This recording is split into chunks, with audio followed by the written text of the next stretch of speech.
आखिर क्यों श्री राधा ने श्री कृष्ण की दो पत्नियों को दिया श्राप? दोस्तों, ये बात उस समय की है जब श्री राधा और श्री कृष्ण धरती पर अवतरित नहीं हुए थे।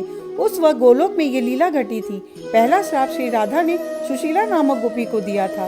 ब्रह्म विवर्त पुराण में बताया गया है कि सुशीला नामक गोपी थी जो श्री कृष्ण से प्रेम करती थी। एक दिन श्री राधा ने श्री कृष्ण को सुशीला गोपी के साथ विहार करते हुए देख लिया था और सुशीला गोपी को ये श्राप दे डाला, अगर तुम गोलोक में कभी घुसने की चेष्टा भी करोगी तो तुम भस्म हो जाओगी।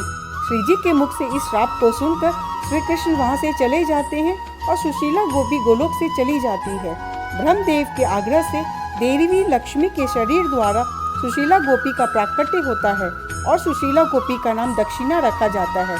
ब्रह्मदेव ने यज्ञ संबंधी प्रयोजनों के लिए सुशीला गोपी को यज्ञ पुरुष के हाथों में सौंपा।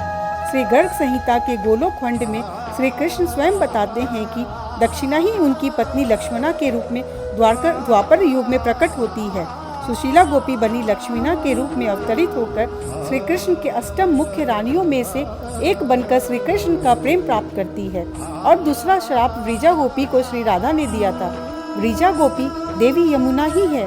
बात उस समय की है जब देवी यमुना धरती पर अवतरित नहीं हुई थी। उस वक्त एक बार की बात है जब गोलोक में श्री राधा और श्री कृष्ण कुछ बात से मान कर लेते हैं और गोलोक में अपने कुंज में चली जाते हैं। श्री कृष्ण श्री जी को बहुत ढूंढते हैं पर श्री जी कहीं नहीं मिलती है। उस वक्त श्री कृष्ण व्रीजा गोपी के कुंज में चले जाते हैं। जब यह बात श्री जी को पता चलती है उस वक्त श्री जी व्रीजा गोपी के कुंज की तरफ जाने लगती है। जब व्रीजा गोपी को यह बात पता चलती है कि श्री जी उन्हीं की तरफ आ रही हैं, तब व्रीजा गोपी जल के रूप में अवतरित हो जाती है।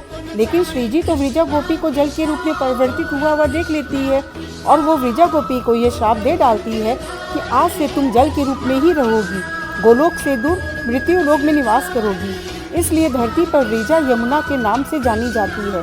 आगे चलकर देवी यमुना का विवाह श्री कृष्ण से संपन्न होता है। अब जानने वाली बात यह है कि श्री जी ने श्री कृष्ण की पत्नियों को श्राप दिया क्यों? श्राप का मुख्य उद्देश्य यही था कि श्री जी तो सब कुछ जानती थी कि श्री कृष्ण धरती पर प्रेम सिखाने के लिए जा रहे थे।